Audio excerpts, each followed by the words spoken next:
दोस्तों, यूक्लिड की ज्यामिति का परिचय यानी इंट्रोडक्शन टू यूक्लिड्स ज्योमेट्री के इस सत्र में आपका स्वागत है। पिछले वीडियो में हमने देखा कि अभिधारणा यानी पोस्टुलेट्स क्या होती है और उसकी परिभाषा का अध्ययन किया। इस वीडियो में हम यूक्लिड की अभिधारणाओं यानी यूक्लिड्स पोस्टुलेट्स पर प्रकाश डालेंगे। तो चलिए सबसे पहली अभिधारणा से शुरू करते हैं। एक बिंदु से एक अन्य बिंदु तक एक सीधी रेखा खींची जा सकती है।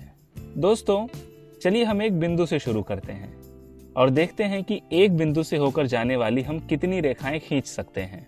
हम ऐसी अनगिनत रेखाएं खींच सकते हैं। अब यही प्रक्रिया हम दो बिंदुओं को लेकर करेंगे, यानी अब हम ऐसी रेखाएं खींचेंगे जो इन बिंदुओं से होकर गुजरती हो। अब बताइए हम ऐसी कितनी रेखाएं खींच सकते हैं। दो बिंदुओं से होकर केवल और केवल एक ही सीधी रेखा खींची जा सकती है, और अगर हम कोई और सीधी रेखा खींचने की कोशिश भी करें तो वह संभव नहीं है। अगर हमने खींची भी तो वह सीधी रेखा नहीं बल्कि वक्र यानी कर्व होगा। अब इस अभिधारणा को यूक्लिड ने अपने कई कार्यों में दिखाया है।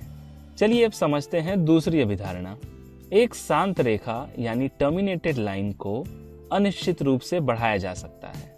दोस्तों, क्या आप बता सकते हैं कि एक शांत रेखा किसे कहते हैं? हम जानते हैं कि रेखा यानी लाइन सीधी और कभी न समाप्त होने वाली बिंदुओं की श्रृंखला है, और रेखा को हम इसके दोनों ओर इस तरह बाण या तीर के निशान से दर्शाते हैं। और वहीं रेखा का एक भाग जिसके दोनों ओर कोई निशान या प्रतीक नहीं होता, जो बिंदु पर ही समाप्त होती हो, उसे हम रेखाखंड यानी लाइन सेगमेंट कहते हैं। और इसी रेखाखंड को पहले शांत रेखा के नाम से जाना जाता था। यूक्लिड की अभिधारणा के अनुसार किसी रेखाखंड को अनिश्चित रूप से बढ़ाया जा सकता है, यानी इसे छोटे रेखाखंड से बड़े रेखाखंड या ऐसे ही बढ़ाते रहने से रेखा के रूप में देखा जा सकता है, यानी एक छोटे से रेखाखंड को रेखा में बदला जा सकता है। तीसरी अभिधारणा रेखा से हटकर वृत्त की ओर बढ़ती है। तीसरी अभिधारणा के अनुसार किसी को केंद्र मानकर किसी त्रिज्या से एक वृत्त खींचा जा सकता है। यह अभिधारणा एकदम सीधे सीधे कहती है कि किसी को भी केंद्र यानी सेंटर मानकर अगर हम त्रिज्या यानी रेडियस लें तो हम वृत्त खींच या बना सकते हैं। दोस्तों, आप इस अभिधारणा को ध्यान में रखते हुए एक पेपर पर प्रकार की सहायता से वृत्त बनाएं।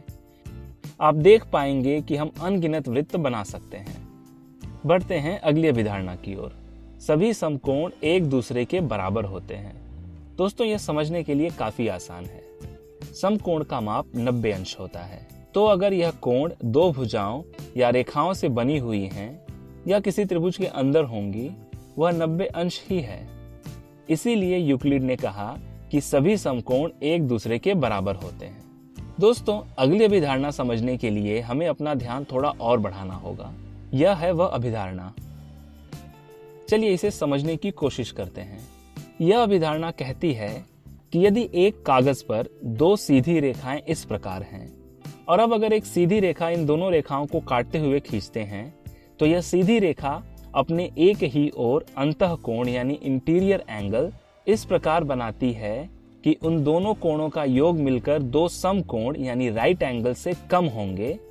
तो अगर हम दोनों रेखाओं को अनिश्चित रूप से बढ़ाएं तो वह आगे चलकर एक दूसरे से मिलेंगी। तो दोस्तों, यह है यूक्लिड द्वारा दी गई 5 अभिधारणाएं। इस सत्र में बस इतना ही। आज हमने यूक्लिड की अभिधारणाओं के बारे में सीखा। मिलते हैं अगले वीडियो में। धन्यवाद।